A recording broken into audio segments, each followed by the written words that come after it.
disais à moi l'honneur. L'honneur, c'est d'ailleurs un mot galvaudé aujourd'hui, hein, le sens de l'honneur, tout ça. Dans notre contemporanéité, c'est quelque chose qui se perd. Alors je voulais commencer d'abord, hormis le préalable traditionnel de remercier l'organisation ER Nantes et la participation du public. Je voulais aussi remercier Alain Soral parce que c'est effectivement pour moi un honneur de conférencer à ses côtés. Et c'est quelqu'un qui reçoit beaucoup d'amour, mais aussi qui prend beaucoup de coups. Je le suis depuis 10 ans, voilà, depuis Misère du désir, même plus de 10 ans, quand j'ai découvert en 2004. Et à mon sens, c'est plus qu'une personne publique, c'est aussi un écrivain. Voilà, donc on prend on juge beaucoup trop Alain Soral, je pense, sur ses postures publiques et médiatiques.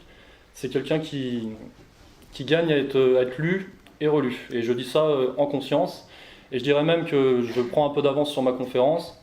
Je pense qu'il incarne pleinement, Égalité et Réconciliation incarne pleinement l'esprit politique français, qu'incarnait aussi le Cercle Proudhon, et qu'on doit conserver et qu'il faut remettre en avant.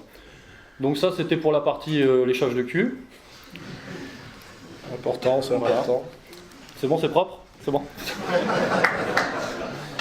Donc c'était un préalable pas si innocent que ça, parce que c'était effectivement pour préciser que je comptais rester à ma place ce soir.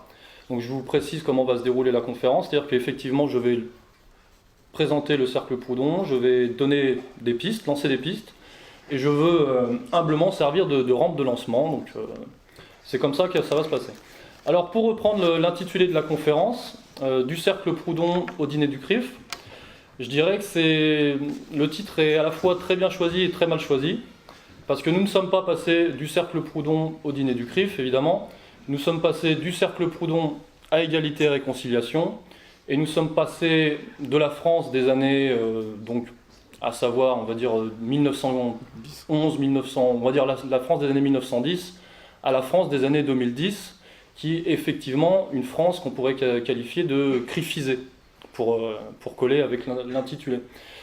Si je reprenais les termes en vigueur à l'époque du Cercle Proudhon, donc c'est il y a 100 ans, 101 ans exactement, le Cercle Proudhon, ça se déroule je ferai une définition succincte et historiographique un petit peu plus tard, mais le Cercle Proudhon, ça se déroule de 1911 à 1914. À l'époque, les termes en vigueur étaient de parler de plutocratie.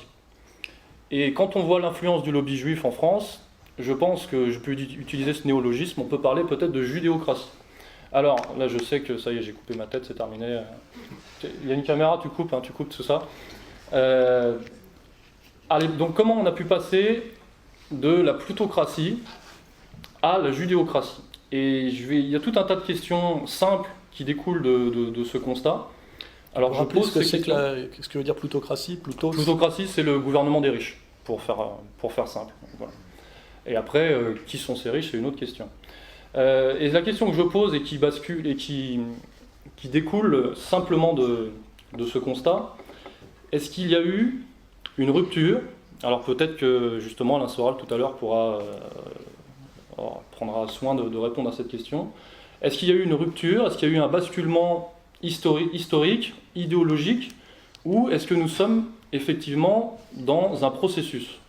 Est-ce que nous sommes dans le même processus qu'il y a un siècle, ou est-ce que les événements ont fait qu'il y a eu une transformation intégrale ? Et si nous étions effectivement dans un processus, je dirais même une logique, voire même un projet, la question qui se pose, c'est effectivement, dans ce cas-là, qu'est-ce qui vient après ? Qu'est-ce qui nous attend ? Et effectivement, pour coller avec la conférence, jusqu'où va-t-on descendre ? Donc, pour parler encore plus, pour reformuler cette question, est-ce que la judéocratie n'est-elle pas finalement la réalité de la démocratie ? C'est une question que je pose en m'appuyant notamment sur les travaux du Cercle Proudhon, qui mettent en cause et qui incriminent la démocratie, car ils savent que ce n'est que le système, ce n'est que l'institution d'une hypocrisie plus globale. Donc est-ce que la démocratie ne serait pas finalement le masque d'une exploitation, le masque de l'exploitation ? C'est une question que je pose. Je pense qu'on a suffisamment d'éléments pour établir ce fait. Je vous renvoie notamment donc effectivement à la lecture du Cercle Proudhon parce que je suis là pour ça et parce qu'ils ont fait le travail, ils ont fait ce travail il y a de ça un siècle. Alors je sais que dans un monde, ce que nous rétorqueraient peut-être certains érudits, certains intellectuels à qui il manque peut-être du courage, c'est que pour eux, dans un monde qui établit la prééminence des lobbies, c'est normal qu'il y ait un lobby qui domine. Et ce serait peut-être le hasard ou un certain rapport de force. C'est possible. Le problème, c'est qu'effectivement, à lire nos ancêtres, et le Cercle Proudhon est notre ancêtre, c'est l'ancêtre d'égalité et réconciliation, à lire nos ancêtres, à lire beaucoup d'autres livres publiés notamment par Contre-Culture, on peut se demander si ce rapport de force, cette domination, ne prend pas des atours effectivement, et là on rejoint peut-être certaines acceptions, certaines conceptions peut-être théologiques, s'il n'y a pas des atours d'éternité, de combat du bien contre le mal, ou bon, ça c'est pareil, c'est des pistes que je lance. La vérité, moi, mon analyse là-dessus, c'est qu'on est dans un rapport de force. L'histoire, c'est un rapport de force. Et le rapport de force actuel nous est tellement défavorable, actuellement, qu'on en arrive effectivement à la France du dîner du CRIF. Voilà le constat que je fais.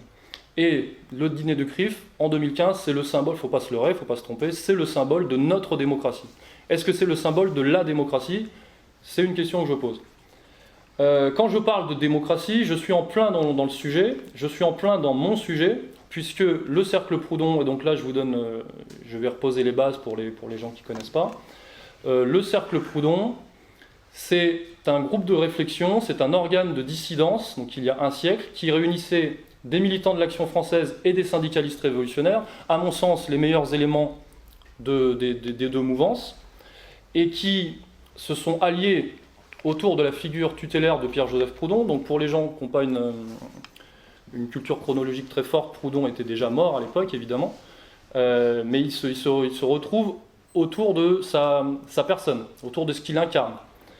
Et ces gens-là, donc le Cercle Proudhon, sont animés par une forte détestation, une forte incrimination de la démocratie.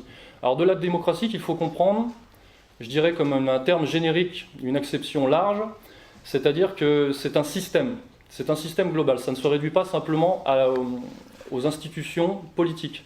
La démocratie, pour eux, donc avec une majuscule par exemple, c'est la consubstantialité des institutions politiques, mais aussi des valeurs bourgeoises et aussi de l'exploitation capitaliste. Tout ça ne fait qu'un. Voilà, c'est une totalité. Et ils attestent de ça à l'époque. Donc le Cercle Proudhon, à mon sens, c'est la meilleure formulation politique, intellectuelle, la quintessence, si vous voulez, c'est la quintessence de l'esprit politique français.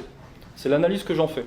J'espère que Égalité et Réconciliation, nous sommes les dignes descendants de cet esprit politique français et du Cercle Proudhon. Cet esprit politique français qui, il ne faut pas se leurrer, j'en parlais encore tout à l'heure juste avant la conférence, traverse la France. Ça n'a jamais été que ciblé sur le Cercle Proudhon ou que ciblé sur Égalité et Réconciliation. Cet esprit politique français est, à mon sens, notre nature politique, d'une certaine manière. Et si on y réfléchit bien, vous me direz ce que vous en pensez, on le retrouve dans ER, dans le Cercle Proudhon, on le retrouve dans la figure de Proudhon, on le retrouve certainement dans le CNR, on le retrouve certainement dans les mouvements non conformistes des années 30, on le retrouve certainement dans ce qu'a incarné peut-être De Gaulle à un certain moment, ce qu'incarne Dieudonné, ce que peut incarner Le père Le Pen, dans la Révolution nationale de Pétain. Après, il faut pas juger les choses avec essentialisme. Tout ça, ce sont des choses contextualisées. Et l'esprit politique français se définit par rapport à son contexte. Donc de 1911 à 1914, je pense que l'esprit politique français s'incarnait au mieux dans le Cercle Proudhon. Dans nos années 2010, je pense que l'esprit politique français s'incarne au mieux dans Égalité et Réconciliation. C'est pour ça que les gens qui chipotent, blabla, c'est pas assez bien, machin, ça c'est pareil, vous en parlerez, c'est plus votre rôle. Il faut avoir, dans la politique, il faut avoir du pragmatisme. Donc, si c'est pas assez bien, rejoignez-nous. Et donc là, j'ai digressé. Donc le Cercle Proudhon, pour revenir, Si vous voulez, c'est une sorte d'union sacrée donc, entre des militants de l'Action française, donc des monarchistes catholiques qui se revendiquent de Maurras, et des syndicalistes révolutionnaires, donc des gens qui se revendiquent de Georges Sorel. Donc a priori, si vous voulez, deux Frances complètement opposées. Et c'est là qu'on fait le parallèle encore avec ER, c'est-à-dire que ces mouvements sont des dynamiques réconciliatrices, des dynamiques transcourants, sont des mouvements populaires avec une conception sociale, une conception de l'État. Et finalement, on ne se trompe pas. On se trompe pas. Et c'est pour ça que c'est très rassurant de lire aussi. C'est très inquiétant et très rassurant de lire ce qu'ont écrit nos ancêtres à cette époque-là. Le cercle Proudhon, donc, c'est une sorte d'union sacrée antidémocratique, pour des raisons de droite et de gauche, mais aussi pour des raisons globales. C'est une sorte d'union sacrée anticapitaliste, une sorte d'union sacrée anti-lumière, anti-bourgeoise. Voilà. Pour synthétiser, je pourrais dire que c'est une sorte d'union sacrée anti-bourgeoise. J'ai préparé quelques petites citations pour vous illustrer la prose qui me laisse souvent baba du cercle Proudhon. Je vais les citer. Pour eux, la démocratie, à comprendre dans son acception large, est la plus sotte des rêveries. C'est une maladie mortelle, c'est la plus grande erreur du siècle passé. C'est une fable avilissante, abrutissante, précaire, anti-production et anti-culture. Tout ça avec des majuscules. Et effectivement, on peut se poser la question, quel type d'homme produit ce système démocratique ? À comprendre encore. Quand je dis la démocratie, c'est la démocratie libérale issue de 1789. Donc, moi, ce que je pense, c'est que finalement, ça donne et c'est ce qu'attestent les écrits du cercle Proudhon, c'est que ce système produit une petitesse dans la vision du monde. Et c'est ce que j'appelle l'esprit bourgeois. Ce qu'il faut comprendre, c'est que le cercle Proudhon est en guerre, en tant qu'incarnation de l'esprit politique français, et de l'esprit proudhonien, est en guerre contre l'esprit bourgeois. Et je pense que là, il y a une vraie... et je ne me trompe pas quand j'utilise le mot guerre, parce que l'esprit guerrier est une thématique forte dans les ouvrages de Proudhon. Alors, une petite citation encore. Dans la déclaration du cercle Proudhon, qui nous définissent la démocratie. La démocratie historique, réalisée sous les couleurs que lui connaît le monde moderne, est une maladie mortelle pour les nations, pour les sociétés humaines, pour les familles, pour les individus. Ramenée parmi nous pour instaurer le règne de la vertu, elle tolère et encourage toutes les licences. Elle est théoriquement un régime de liberté. Pratiquement, elle a horreur des libertés concrètes, réelles, et elle nous a livrés à quelques grandes compagnies de pillards, politiciens associés à des financiers, ou dominés par eux, qui vivent de l'exploitation des producteurs. Et là, je pense que tout le monde a compris la résonance avec notre système actuel. J'ai une autre citation, parce que effectivement j'aime beaucoup la prose du cercle Proudhon. J'ai une autre citation sur effectivement, non, elle est là, sur le type d'homme que produit ce système. Notre démocratie est toute au progrès, au bonheur, à la vie. L'enseignement de la démocratie est follement optimiste. En parole, la démocratie a toutes les audaces. En fait, jamais l'individu n'a eu une telle peur de vivre, jamais il n'a étalé une telle incapacité de supporter bravement la souffrance. Et effectivement, on peut s'interroger sur le genre de structure psychologique que crée ce système, parce que vous le rappelez souvent, et je trouve ça très intéressant, la France de 2015, c'est le pays des dépressifs. Alors, personnellement, je le constate en permanence autour de moi. Il y a une grande détresse à ce niveau-là.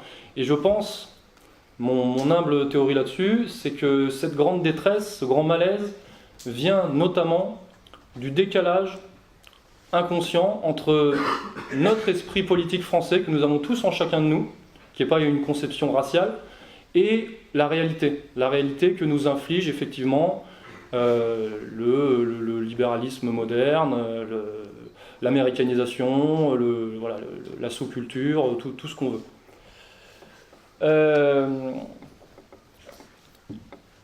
Où j'en étais ? Donc oui, le cercle Proudhon aussi donne des statistiques. Vous retrouverez les statistiques de l'époque à l'appui. C'est très intéressant. Déjà, à l'époque, donc il y a 100 ans, déjà de fortes hausses de l'alcoolisme, de la consommation de drogue, de la pornographie, de l'aliénation mentale, des suicides, baisse des natalités et baisse de l'agriculture. C'est pareil, je pense que là, on peut effectivement s'interroger et se dire, nous sommes effectivement dans le même processus. Effectivement dans le même processus. Donc j'ai parlé de l'esprit politique français, et je voudrais préciser qu'il n'y a pas d'antagonisme. Je voudrais préciser ce qu'est pour moi l'esprit politique français. Je vais tenter d'en donner une petite définition. En m'appuyant sur les écrits, encore une fois, du cercle Proudhon. L'esprit politique français, je vais le définir très simplement, il tient en 2 mots, c'est l'équilibre accolé à l'ironie. Et alors, ce n'est pas moi qui l'invente, hein, vous le retrouvez dans les écrits. L'équilibre, c'est une notion fondamentale, parce que l'esprit politique français, c'est l'équilibre justement entre les antagonismes. C'est un équilibre subtil, précaire, presque miraculeux, mais je pense que, vous en avez déjà parlé aussi, je pense que ce miracle français, et ben finalement c'était quelque chose de simple, et c'était quelque chose, enfin c'était ça le génie français, quoi. Et c'était quelque chose qui était reconnu, et c'est quelque chose qui a encore du prestige. Et c'est quelque chose qui a été mis à mal par tout un tas de choses que vous connaissez, effectivement. Après, on peut dire ah, ça commence là. Effectivement, après-guerre, plan Marshall, culpabilisation à outrance, tout un tas de phénomènes, SOS racisme, tout ce qu'on veut, immigration. Cet esprit politique français, effectivement, était fortement mis à mal. Mais je pense qu'il demeure en nous. Et donc, je pense que la clé, finalement, pour nous, pour retrouver cet esprit politique français, c'est de retrouver cet équilibre. Et ça s'incarne même donc politiquement, puisque par exemple dans le cercle Proudhon, par exemple l'AER, par exemple dans tous les mouvements transcourants, on cherche l'équilibre entre des choses qui nous apparaissent à première vue complètement opposées et antagonistes. L'ironie, c'est un caractère fort et une qualité chérie par Proudhon, et c'est effectivement ce qui évite toutes les pesanteurs, les lourdeurs dont parle Céline. Il y a très peu de légèreté chez l'homme. Il est lourd. Et alors maintenant, il est extraordinaire de lourdeur. Depuis l'auto, l'alcool, l'ambition, la politique le rendent lourd, encore plus lourd. Et qui définissent effectivement notre identité, je dirais notre nature française. Donc, pour être français, pour être français, c'est pas... Je ne donne pas des ordres, mais je pense qu'il faut qu'on essaye de retrouver ces notions d'équilibre et d'ironie, et ça nous évitera bien des désagréments. Encore une chose, entre Maurras, Proudhon et Sorel, qui constituent effectivement la triade du cercle Proudhon, pareil, à première vue, un antagonisme fort, et finalement, quand on creuse sur les fondamentaux, il y a des conjonctions et des accords qui, moi, me font espérer sur une quasi, si vous voulez, une quasi philosophie politique à proprement parler française.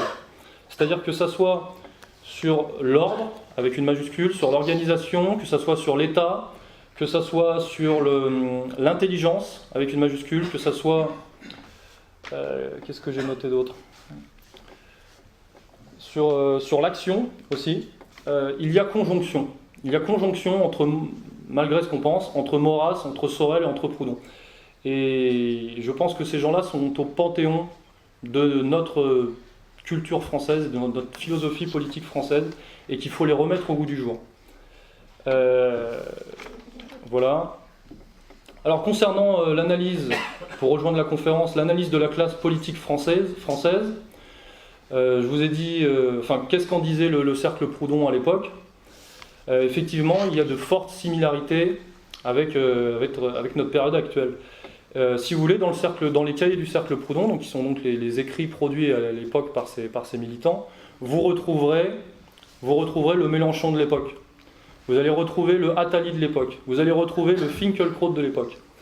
Il y a un texte très fort qui s'appelle « Satellite de la plutocratie », qui est effectivement sur les traîtres au socialisme, les traîtres à la révolution. Voilà, les gauchistes, ce sont leurs gauchistes de l'époque, qui rejoignent la bourgeoisie, le parlementarisme, en douce, sous des faux alibis. La différence avec aujourd'hui, effectivement, c'est qu'on a beaucoup perdu, je dirais, en courage, on a beaucoup perdu en classe. Il y a certainement beaucoup plus de perversion dans notre classe politique française, beaucoup plus d'arrivisme. On a vu dans le teaser que ER Nantes avait conçu voilà, tous les politiciens incriminés pour des affaires de viol, de détournement d'argent, de pédophilie, de tout ce qu'on veut. Mais parce que, effectivement, actuellement, le rapport de force en faveur de cet esprit que j'appellerais bourgeois, cet esprit dévoyeur, bourgeois et libéral, effectivement, est tellement déséquilibré, pour le coup, qu'on en arrive là. Alors, comme je l'ai dit tout à l'heure, l'histoire, ce sont des rapports de force, donc il n'y a pas de fatalité. Il y a pu avoir, par exemple, la parenthèse d'après-guerre, la parenthèse de Gaulle, où le rapport de force était différent et qui pouvait peut-être produire des choses plus en accord avec l'identité et la nature politique française. Mais il s'était passé aussi de grands bouleversements. Et est-ce que c'est à ce prix-là qu'on recouvrera notre esprit politique français, notre esprit français? Je ne sais pas si c'est souhaitable. À l'époque, il y avait un petit Allemand moustachu aussi qui avait fait bouger les choses. Et bon, voilà. Et donc il y a une similarité aussi donc, dans les ennemis, mais il y a également une similarité dans les réponses. Et c'est là effectivement qu'on refait encore le parallèle et les analogies entre ER, entre le cercle Proudhon, voilà, toutes ces réponses que peut donner la France. Et c'est finalement, je pense que c'est finalement rassurant de se dire qu'on est dans le vrai. Voilà. On est fidèle à nos ancêtres. Je ne sais pas à combien de temps j'en suis. Moi je dirais, parce que après il va y avoir les questions-réponses, dans ma modeste expérience, j'ai déjà entendu plusieurs fois la fameuse question, mais que faire? Voilà, qu'est-ce qu'il faut faire? Monsieur Soral, guidez-nous, tout ça. Moi je donne une réponse, je dis soyez français. Et c'est pas quelque chose de difficile. Et si vous voulez des outils, si vous voulez retrouver une fierté, et ben par exemple dans le cercle Proudhon, parce que je suis là aussi pour faire la promo, vous trouverez ces outils et vous trouverez des arguments. Mais la réponse elle est juste cachée en nous, simplement. Je vais m'arrêter là.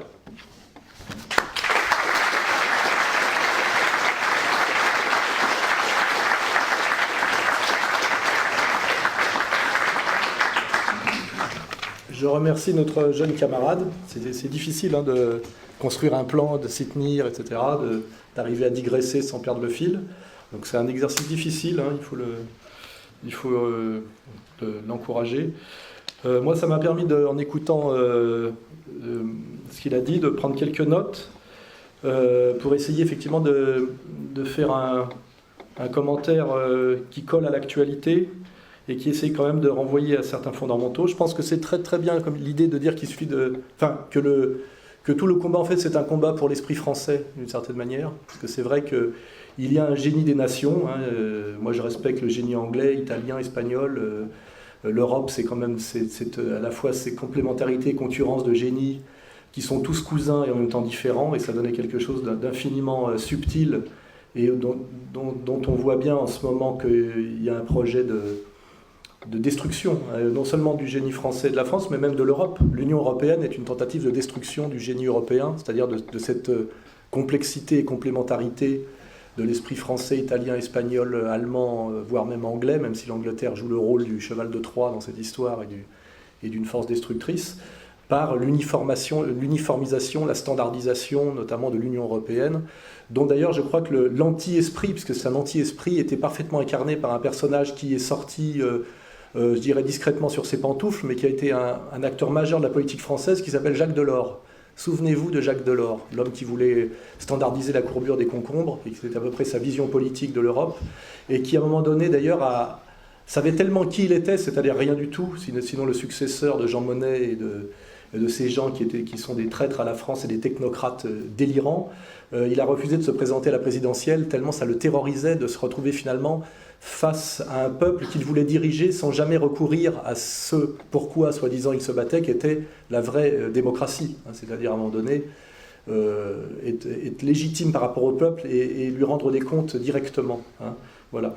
On est vraiment là au bout d'un processus de destruction de l'esprit français de la France et du génie des peuples, dont Jacques Delors a été une étape importante et une étape dépassée, puisqu'on n'a même plus besoin de lui aujourd'hui. Mais il faut se souvenir quand même de ce personnage qui a régné dans l'ombre et qui a joué un rôle très important depuis les années 70 jusqu'à il y a quelques années. Donc moi j'ai pris quelques notes sur la crise actuelle, qui est vraiment une crise effectivement de tentative de mise à mort finale de l'esprit français, de l'insoumission française, de l'esprit d'équilibre français, de l'ironie française qui permet aussi l'équilibre malgré les antagonismes réels.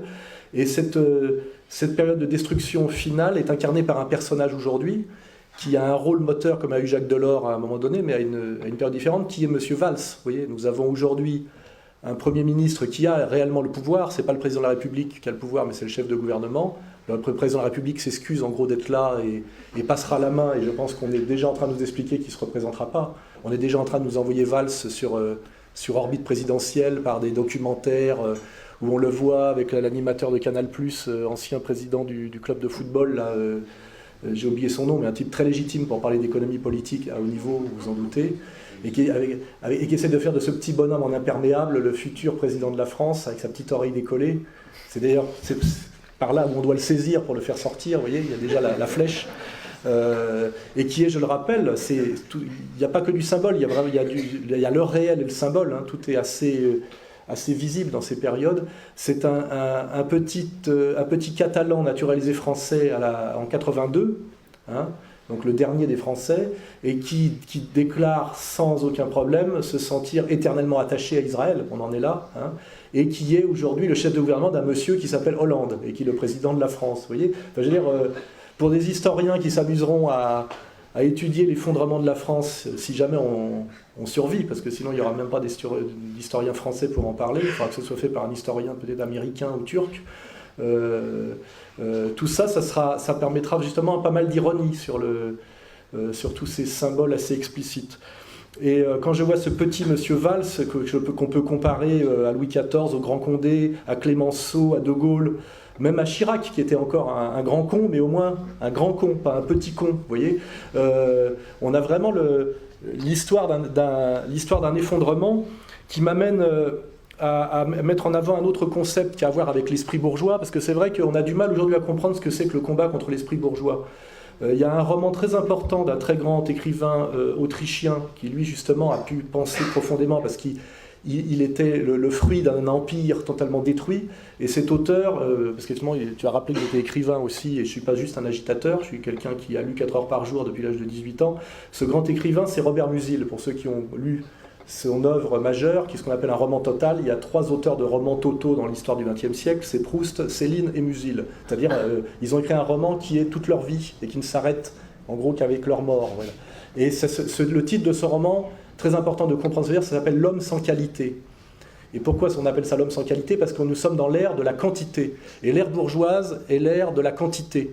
C'est-à-dire qu'on a nié la qualité et mis en avant la quantité, c'est-à-dire que tout est mesurable et tout est comparable en termes de quantité. Ce qui est une révolution épistémologique, philosophique et éthique fondamentale. Et c'est ça qu'on appelle l'esprit bourgeois, et qui a été très bien critiqué d'ailleurs par des auteurs bourgeois qui avaient conscience du travail critique qu'ils devaient faire, notamment avec le Bouvard et Pécuchet de Flaubert, vous voyez.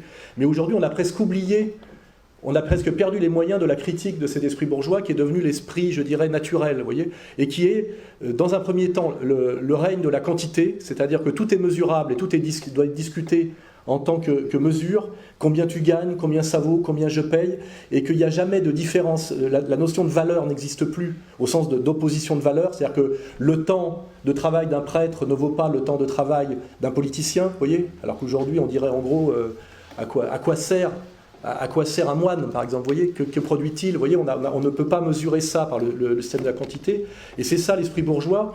Et cet esprit de la quantité a amené comme corollaire aujourd'hui, en fait, la dictature de la petitesse. Parce qu'en fait, la quantité, qui est la négation en fait des catégories morales et de tout ce qui est de l'ordre du transcendant, notamment la question de l'honneur. Et c'est une question que je me prends dans la gueule en ce moment quand je discute avec des gens, même proches de moi, sur ce qui se passe au Front National en ce moment. Où des gens m'expliquent que c'est bien que la fille tue le père et le liquide, parce que c'est bien pour se rapprocher du pouvoir, parce que comme ça, on va peut-être se rapprocher des 50%, un poil de cul, qui ferait que le Front National gagnera les élections présidentielles. Ça, c'est se soumettre totalement au règne de la quantité, et s'asseoir sur toutes les notions de valeur.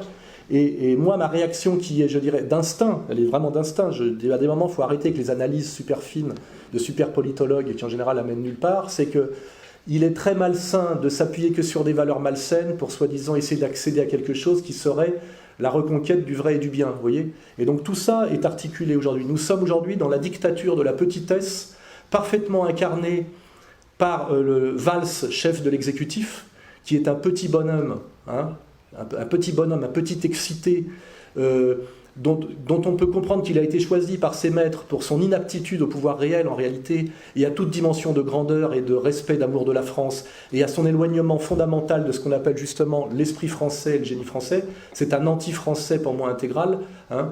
Hollande l'est dans la catégorie mollusque, mais l'autre est dans la catégorie vertébrée, c'est-à-dire qu'il a un petit peu de niaque. C'est un peu... on est encore au-delà du Sarkozy. Vous voyez, Sarkozy, on pensait que c'était la limite. Mais il y avait encore peut-être quelque chose de français dans Sarkozy qu'on arrive à détecter négativement maintenant. Vous voyez, parce que chaque fois on descend un peu plus bas, on se dit finalement, on peut aujourd'hui lever la tête sur Sarkozy, ce qui était impossible à l'époque, parce que vu de Valls, Sarkozy nous oblige à lever un tout petit peu la tête de quelques degrés. Vous voyez, c'est-à-dire qu'on est vraiment dans une descente vertigineuse. Donc je continue mes digressions. Donc on a vraiment cet esprit bourgeois du règne de la quantité qui a aboli, comme le disait d'ailleurs Marx dans certains textes, tout esprit chevaleresque, toute mise en avant de la dignité, toute idée de grandeur, toute idée d'honneur pour l'honneur, toute idée de ce qu'on a aujourd'hui relégué au monde du sport. Vous voyez, avec notamment l'olympisme, qui est encore cet esprit-là. Hein. N'oublions pas que Coubertin était un type d'extrême droite. Il ne faut pas oublier que très souvent... ce dont la gauche se sert aujourd'hui pour, soi-disant, se maintenir en termes de système de valeurs, elle le pique en général, que ce soit l'écologie, le sport, etc., qu'à des penseurs d'extrême droite. C'est assez intéressant, d'ailleurs, de réfléchir à ça. Donc nous sommes dans cette dictature de la petitesse que moi, je vis en permanence, puisqu'en fait, je suis simplement... un petit Français qui a gardé le désir d'équilibre et l'ironie, et qui est persécuté en permanence par les institutions françaises, parce qu'il est encore trop français, et qui donne encore l'exemple de ce que peut être un Français. Notamment d'ailleurs qui donne l'exemple à des jeunes gens souvent issus d'autres sociétés, on va dire les jeunes Français immigrés, qui en fait ont très envie de rejoindre l'esprit français, parce que c'est un esprit de liberté et un esprit de... comment dirais-je, d'ironie, ce qui serait très agréable. Hein. Ça permet la liberté intérieure. Et on voit bien aujourd'hui qu'on essaye de m'empêcher de transmettre à des gens qui pourraient apporter un peu de fraîcheur française, puisque justement, souvent, il faut se rappeler que le génie français a très souvent été défendu et promu par des étrangers. Mazarin, c'est Napoléon même, c'est souvent des gens qui viennent d'en dehors de la France, qui ont donc le recul pour voir à quel point la France est belle, puisqu'il faut prendre un peu de recul pour découvrir sa beauté, et qui viennent la rejoindre pour l'aider malgré les trahisons françaises. Hein, qu'on parle de Jeanne d'Arc, qu'on parle de tas de personnages importants, qu'on parle de Dieudonné aujourd'hui, par exemple, c'est souvent quelqu'un qui vient de l'extérieur, qui veut défendre à tout prix l'esprit français ou le génie français, parce qu'il l'a vu, alors que nous, on est malheureusement assis dessus, d'une certaine manière, ce qui n'est pas le meilleur point de vue pour voir, hein, quand on est assis sur un objet. Voilà. Et donc, aujourd'hui, est mené un combat à mort contre l'esprit français et le génie français, que je pense incarner assez modestement. Génie ne veut pas dire génial, hein, ça veut dire simplement idiosyncrasie collective, hein, il faut comprendre le sens des mots. Et la manière de lutter pour détruire cet esprit, c'est jamais une lutte de l'esprit contre l'esprit. Vous verrez par exemple que le CRIF n'a jamais l'honnêteté de combattre, on va dire, un certain universalisme français au nom des valeurs du judaïsme, d'un judaïsme communautaire et anti-universaliste. Ils le font toujours au nom de quoi? De la loi. Mais pas de la loi, justement, au sens de l'époque d'avant le règne de la quantité et de la petitesse, mais au nom de l'institution judiciaire qui est en fait toujours juger, ce qu'on appelle juger en droit plutôt que juger en équité. C'est-à-dire arriver à saucissonner des textes pour obtenir un résultat qui est totalement à l'opposé en général du bon sens et de l'instinct de ce que c'est que la vraie justice. Je suis en permanence persécuté au tribunal par des gens totalement illégitimes, évidemment de mauvaise foi et évidemment des salopards. Il suffit de regarder M. Aziza pour comprendre quel est le dans l'histoire, l'illégitime. Et ça, c'est donc ce que nous amène le règne de la quantité et de la petitesse, c'est la dictature de l'institution judiciaire qui est un mécanisme en fait de destruction de la loi et de la saine justice. Et aujourd'hui, on essaie de me faire taire, de me détruire. Comment d'ailleurs? En me ruinant économiquement. Donc on voit bien, c'est un peu la livre de chair de Shylock, vous voyez. On ne me dit pas vous avez tort, vous avez raison. On a les moyens de vous faire taire, et vous faire taire dans une société de la quantité, dans la société où la puissance d'un individu est fonction de son pouvoir d'achat. On va simplement vous ruiner économiquement, c'est-à-dire vous empêcher de fonctionner économiquement. À aucun moment donné, il y a un débat qui permet justement une joute d'idée à idée, et où on peut mettre en scène effectivement un combat pour l'honneur. Ce qui est très grave, c'est-à-dire qu'on a aujourd'hui des gens qui se réjouissent d'avoir pris le pouvoir sur un pays, alors qu'ils représentent, je le dis, 1/6 de 1% de la population française, qui ont en permanence, comme M. Valls, le mot démocratie et république à la bouche, alors qu'en fait, ils sont totalement illégitimes, parce que je vous rappelle que Valls représente une fraction de 10% d'un parti politique qui, aujourd'hui, dans les sondages, représente 13% de satisfaction. Mais on sait très bien que ce Valls, qui est totalement illégitime en termes de démocratie réelle, tient aujourd'hui en plus son pouvoir d'une propulsion par le CRIF. On voit que c'est l'homme de M. Kuckerman, et que son souci n'est pas du tout la gestion de la crise française, qui est une crise économique et sociale très grave, augmentation du chômage, explosion des disparités économiques, tensions plus ou moins provoquées qui s'additionnent, notamment ethnico-religieuses, aujourd'hui traité transatlantique qui arrive en douce, vous voyez, la loi aussi sur le antiterroriste, là, dont je ne me rappelle plus le nom, qui est un flicage généralisé.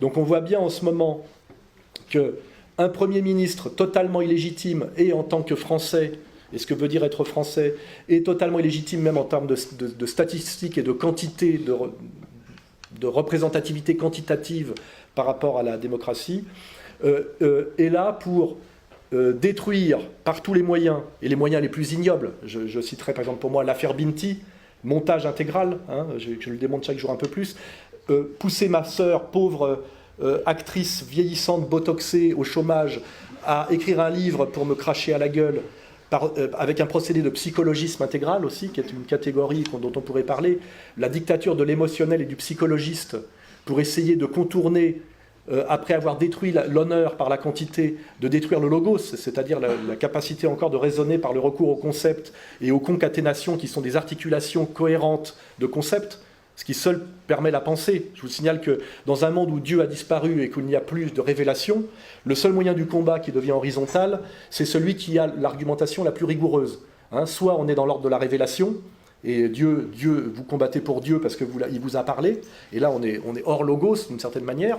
C'est un peu le choc qu'on ressent aujourd'hui avec certains musulmans, effectivement, qui sont encore sur ce mode de fonctionnement, ce qui d'ailleurs se discute, parce que le logos a été à un moment d'une très grande arrogance, notamment l'époque marxiste, où on prétendait à la scientificité, au socialisme scientifique par l'articulation des concepts de haut vol, et qui amenait finalement à soutenir des régimes comme le régime albanais dans le Verodja, au nom du socialisme scientifique. C'est-à-dire qu'on est dans une période aujourd'hui où nous n'avons que le concept pour nous battre dans un monde de la quantité, dans un monde matérialiste, et dans un monde, je dirais, horizontal, mais en même temps en sachant qu'historiquement, l'arrogance du concept a conduit à soutenir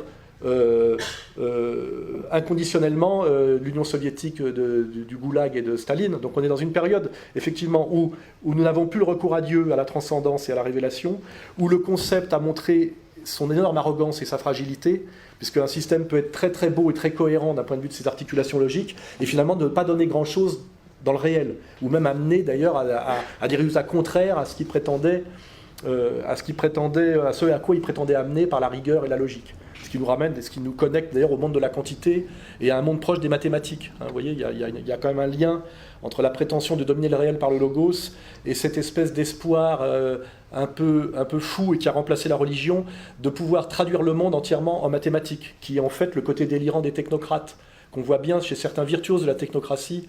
Il y a certaines conférences là, d'un type dont j'ai oublié le nom qui vous explique tout par la fin du pétrole et la gestion coût de l'énergie, production d'énergie, qui vous explique tout le monde par ça. Le type est un virtuose en mathématiques, mais il est très effrayant. D'abord, il est habillé comme un plouc, il parle comme un plouc, et on voit qu'il est totalement immergé dans le monde de la quantité, et que finalement sa vision du monde est une vision dangereuse et de chaos, et qu'il ne peut pas en prendre conscience du fait que lui, d'un point de vue mathématique, tout est parfait dans son système, vous voyez, il y a ce qui renvoie à la courbure du concombre de Jacques Delors aussi, vous voyez, et puis à cette vision technocratique de l'Union européenne. C'est en fait des matheux, il ne faut pas oublier, hein. C'est des gens qui vous analysent tout en termes de mathématiques, statistiques, projections, etc. Et on est bien dans ce monde aujourd'hui du règne de la petitesse au nom de la dictature de la quantité, qui détruit l'esprit français, l'honneur. En fait, qu'aujourd'hui, on redécouvre à travers des espèces de sursauts de prurite, de religiosité, notamment quand il y a la manif pour tous, à travers le concept qui est à mon avis important, auquel je réfléchis de plus en plus, qui est le concept de loi naturelle, vous voyez, où quelque part, à un moment donné, quand on n'a plus la possibilité du recours à Dieu, et qu'on se méfie un peu de l'arrogance du concept, de sa froideur et de ses illusions, on a l'idée de la loi naturelle, c'est-à-dire finalement de l'intuition, de l'instinct. Finalement, aujourd'hui, on arrive presque à dire j'ai même pas envie de vous expliquer par A plus B que j'ai raison, vous devez le sentir vous-même, vous voyez, ça pue tout ça, le mariage. Je veux dire, la GPA, ça pue. Le fait que ce soit une petite Marocaine hystérique qui est la maîtresse, je vous l'annonce d'ailleurs, qui se retrouve régulièrement à l'après-midi dans un hôtel du 7e arrondissement, je le sais par les forces de police qui me renseignent, que ce soit elle qui nous explique ce que doit être la famille française, alors qu'elle, dans son propre pays qui est le Maroc, se ferait mettre en tôle au bout de 10 minutes par rapport à ce qu'elle professe, il y a quelque chose qui ne va pas.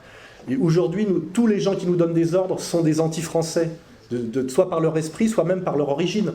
Que Bernard-Henri Lévy fasse la politique étrangère de la France, nous déshonore entièrement, détruise notre crédit et notre sécurité intérieure par la manière dont il pousse le gouvernement, est quelque chose de scandaleux, vous voyez, de scandaleux. C'est-à-dire qu'à un moment donné, il y a effectivement une éruption d'intuition et de colère qui vient et qui n'a pas besoin tellement de recours au concept ou à quoi que ce soit, mais de dire il n'est pas normal que, ça ne va pas, vous voyez. Et c'est ce que je dirais aussi, il n'est pas normal que Jean-Marie Le Pen, à un moment donné, se fasse insulter et sortir par un petit pénarque qui est arrivé au Front National il y a 3 ans pour prendre la bonne place, vous voyez.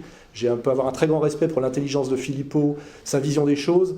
Je pense qu'il y a des choses qui ne se font pas ou qui ne se font pas comme ça, et que tout ça est de mauvais augure, que tout ça est laid. Et je ne pense pas que l'accumulation de laideur amène au final à la beauté. C'est pas possible. La fin ne justifie pas les moyens. Il y a un rapport d'engendrement réciproque entre la fin et les moyens. La fin n'est jamais que le dernier moyen, et au bout d'une certaine route, vous ne pouvez pas, quand vous suivez un certain chemin, arriver à un endroit totalement différent de là où ce chemin vous a mené, vous voyez.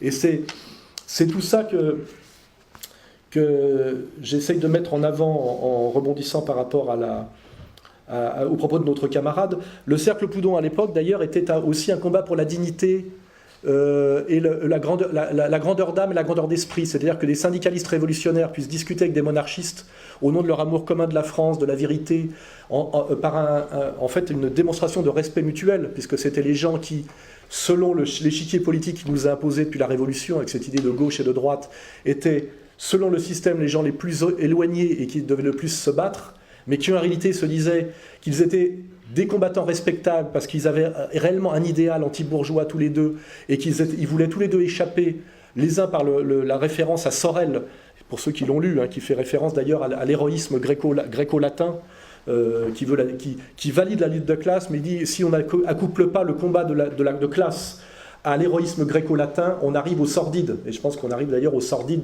du syndicalisme de gestion contemporain et aux petites prébandes des derniers feux de la CGT et à la dégueulasserie du NPA et de ces petits sous-trotskistes qui pensaient que la fin justifiait les moyens, ils ont oublié la fin, il ne reste que les moyens. C'est-à-dire, ils faisaient des saloperies au nom de la révolution finale, il n'y a plus de révolution finale, il ne reste plus que les saloperies. Ce que Orwell avait très bien compris, et qu'a très bien exprimé Orwell quand il est revenu de la guerre d'Espagne. Vous voyez, parce qu'en fait, moi-même, je suis revenu beaucoup de mes idéaux et de mes absolus idéologiques par la pratique. Il est très très important, la pratique est très importante, et je crois que c'est pour ça que le système s'appuie beaucoup sur la jeunesse, parce qu'en réalité, l'abaissement de l'âge du droit de vote, exactement comme la féminisation, exactement comme la destruction d'ailleurs de la conscription, a toujours été fait par des gens de droite. C'est pour ça que vous pouvez être sûr que ce sont des mesures de droite. Hein. Même si, c'est-à-dire que demander à un jeune de 18 ans ce qu'il pense de la gestion d'un pays, c'est demander à un type qui n'a absolument pas les moyens de répondre, qui est dans l'arrogance, la testostérone, c'est-à-dire tout ce qui fait qu'on peut être mené de bonne foi et de manière brutale sur des mauvais chemins, vous voyez.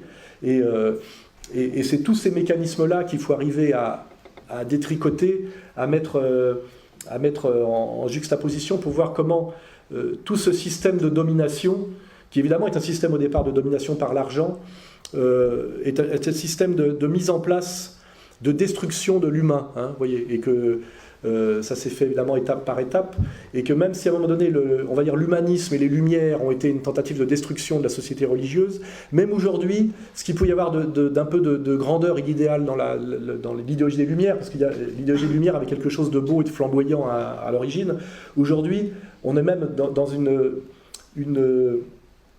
comment dirais-je, une acception des Lumières qui est là aussi pour détruire même la grandeur des Lumières d'une certaine époque. Ce qui m'amène, parce que j'essaye d'être malin, à la figure très importante aujourd'hui de Voltaire et de la critique de Voltaire. On voit que tous nos dominants aujourd'hui nous mettent systématiquement en avant Voltaire, qui serait, à cause des bêtises et même de la tricherie d'un certain Victor Hugo, vous savez, je suis tombé par terre, c'est la faute à Voltaire, je suis dans le ruisseau, c'est la faute à Rousseau, d'essayer de nous faire croire que Voltaire, comme Rousseau, aurait été un maître à penser de l'égalitarisme démocratique et que ça serait pour ça qu'il serait au Panthéon.